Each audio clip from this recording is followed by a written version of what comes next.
тырқылдап отырмын бар ғой. Мына еркектерді айтты ғой кеше ауырғанда сән салтанатымен ауырады деп ше. Қайта ана жері ауырса да, мына жері ауырса да әңгіме қылып жырғып айтады ғой. Сен тыңдамай қойсаң еңбек жеген адамдарға айтады екен. Ол адамдар да ялғаннан, я ана жерің ба, мына жерің ба деп оны әңгіме қылады. Сен уже нервің қозып отырасың. Оны қоя берші, қабырғам асты ауырады дейді ғой сенен.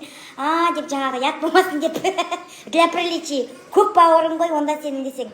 Көк бауыр деген аяқта ғой деп айқайсың, бәле қылады да, пәлеге қаласың. Қарап отырмай, яғыз құйып отыр керек. Ойбай деп. Ана жері ауырғанша құйрық май әкел дейді, ойбай, ысыта бер дейді. Кеп қалды, жау кеп қалды дейді ғой. Одан да ауырған сайын бір аспирин жартысын беріп отыр керек, сөйтіп құтыласың одан.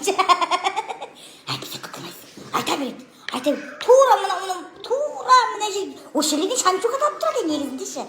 Аспирин жақсы. Жартысын беріп қой керек, сонымен тынады олар. Үйде отырған әйелдің түрі мен прическасы міне. Осы ғой, осы міне. Ара-тұра бір өзің бетіне бірдеңе жағып, помада жағып шықсаң қайқа барасың дейді.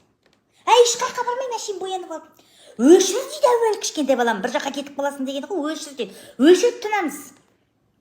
Одан ана көйлектің бәрі салпылдап тұрғаннан кейін кейде той домалаққа киіп шықсаң, күйеуің бір түрлі қарай, жараспайды дейді. Саған халаттан басқа ештеңе жараспай қалған ғой. Құрсын өзімізде барып кигенше өкпеміз қысылып өліп қала сақтаймыз. Ана туфли байқұсты деп күнде кимегенге оқыраң етіп жүре ме? Ана Баян Алагөзова қатын айтты ғой бір ретінде. Туфли кимеген қатын емес деді ғой. Біз туфлиді күніге кимей, кроссовка кимей, шлепкамен жүріп үйренгенбіз. Оның үстіне сүйегіміз тасып жатыр әуелі. Үйдің де кассетасы айнала береді ғой күніге мінекейін. Шай тамақ бересің, жинайсың, шай тамақ бересің, жинайсың, шай тамақ бересің, жинайсың. Анаяққа барып келесің, мынаяққа барып келесің. Жарылып кетесің. Сен баламен декрет отқан аналаршы, азанда тұрмай түнмен баламен алысқан байқыз, мына төсі бір жақта, өзі бір жақта ұйықтайды ғой да. Одан күйеуің келеді, тұр дейді. Өзің өліп, аузың айға қарап ода.